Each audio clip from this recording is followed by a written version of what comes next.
presidente della regione Massimiliano Fedriga è intervenuto a Gemona del Friuli all'inaugurazione del rinnovato Palazzo Scarpa. Da oggi Palazzo Fantoni in memoria del capitano d'industria Marco Fantoni, che tante energie ha speso nel periodo della ricostruzione post-sisma 1976. Il palazzo è stato progettato dall'architetto Scarpa e offrirà le migliori opportunità formative agli studenti del territorio, che potranno frequentare il corso di laurea in scienze motorie già da questo anno accademico.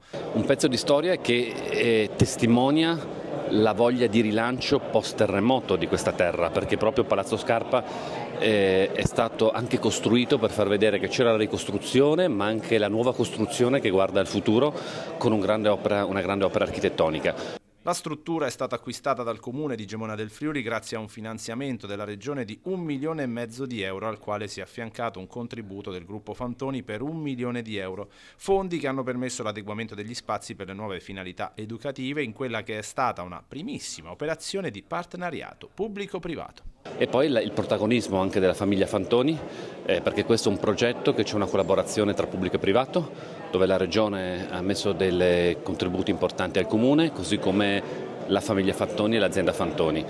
E inoltre una struttura che viene riconsegnata alla comunità, non è solo una struttura in sé, ma una struttura che ospiterà l'università e quindi i ragazzi che vivranno a Gemona, a cui diamo una migliore capacità formativa. Non solo, nel 2026 verrà aperto anche l'ufficio del lavoro e successivamente, con un ulteriore finanziamento della Regione, l'archivio per il terremoto.